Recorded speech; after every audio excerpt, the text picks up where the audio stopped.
Dan and Jennifer, thank you for taking the time to talk with me.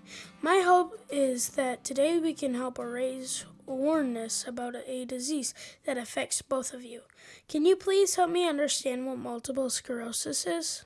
Sure thing, Maximus. Multiple sclerosis, they say it's like a disease where your immune system attacks good cells in your body, and so it's attacking like the nerves. You know about nerves? Yes. And it attacks like the insulation around your nerves, so it weakens the signal. So like when it goes from your brain to parts of your body and everything, the signals aren't as strong, and so that's why Jennifer isn't able to walk, because the signal in her brain isn't going down to her leg as strong. And so that's what they think multiple sclerosis is it's a disease that nobody knows the cure for, but that's what we know about disease.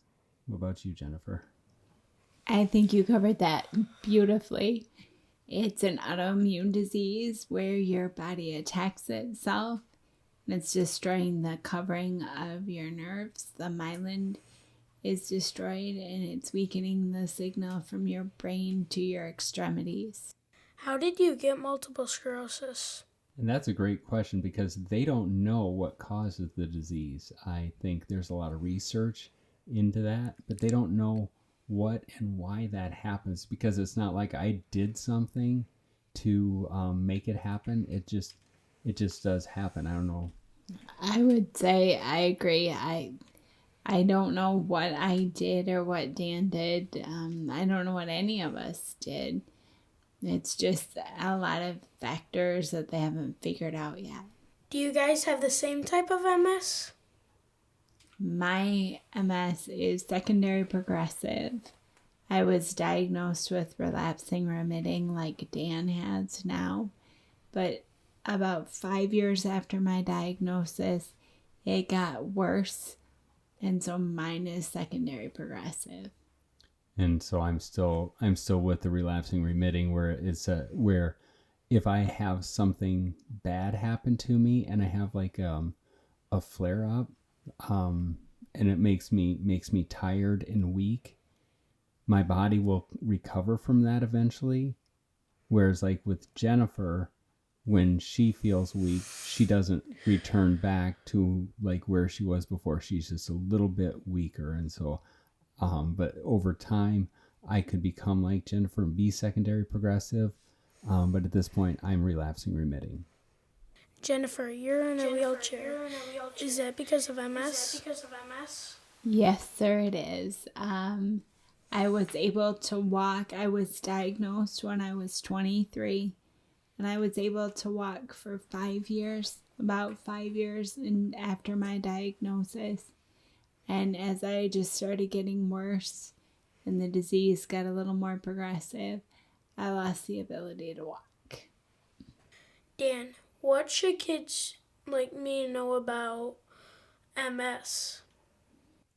Those who have what they need to know about those of us with the disease is we're pretty awesome. I think that the disease, you need to know that that it's not something that's going to change your life tremendously. You can still be the same awesome person you were. It just changes the way you live your awesomeness. If I wouldn't have had MS, I wouldn't have had this opportunity to be sitting here being interviewed by you. I mean, what a great thing for me. I think that it can be hard. It can be a challenge. I mean, think of like when you just don't want to get out of bed in the morning, and just how you're just so tired and you don't want to move. That's a lot of times it's about like MS, but you're able to find the energy to do it. So it's something that'll like affect how you live, but your attitude means so much in helping you overcome everything. And if I can add one more thing, you can't catch MS. It's not like Dan and I will give it to you. It's not a cold. So people, if your family member is diagnosed, or if you meet someone that has it, you don't have to worry about, if I'm with them enough, I'll catch the disease. it doesn't work like that. You guys do a lot of work with people with MS. How come? Because it's a scary disease. I mean, it takes a lot to when you're first diagnosed and even when you're living with the disease. And it's just good to tell other people about it and to surround yourself with other people just to try and make people not feel so lonely. And by us reaching out to our community, it helps us to not feel so lonely or scared about living with the disease. And I think that's why I got so involved, was when I was first diagnosed, I didn't have a lot of people who looked like me, like another man living with the disease who could still play basketball and still do things. And so I wanted to be out there just as a person to show that there is life beyond MS. And so it's just like to be that. Yeah, I think it's just like you don't want people to feel alone. I think because I think once you're diagnosed, you feel scared and alone. And I just wanted people to know that there's so many of us out there. And it's kind of like the monster that you're afraid of when you go to bed and you want your mom and dad to come in and turn the light on because you're scared. When we surround ourselves with other people with multiple sclerosis, we remind ourselves that we're not alone. We don't need to be scared that there is nearly 1 million of us living in the United States who have the disease, and that's why we talk about it so much. And we want to make it not so scary for ourselves and for other people. It's like we want to turn the light on for them. Absolutely. Yeah, so turn that light on, Maximus. Be that light. See, that's what you're doing with this. You're helping to turn the light on to help other people not feel so alone. So thank you for that. Why is fundraising important for something like multiple sclerosis? Fundraising is important because it helps with the research, as we talk about, when we said we don't know what causes the disease. It's the research that's going to help understand what it is that causes the disease so they can make it so more people don't get multiple sclerosis. And the research can help with programs like with the MS Walk, when we can go and hang out and do things because we're helping other people.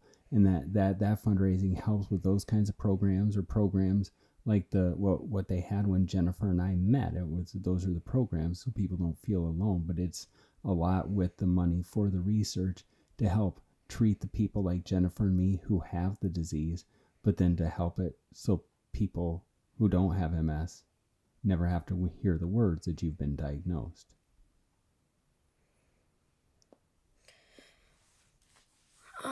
Thank you for taking the time to talk with me today and raise awareness about the disease of multiple sclerosis. Thanks for having us. Thanks for doing this, Maximus. Thanks for doing this. Hey guys, thanks for watching.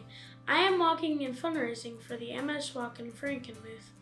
I ask that you please consider donating at my page. We are trying to end MS for good. To see the rest of my interview with Dan and Jennifer, click the link below. This is Maximus signing off. Forever Monsters!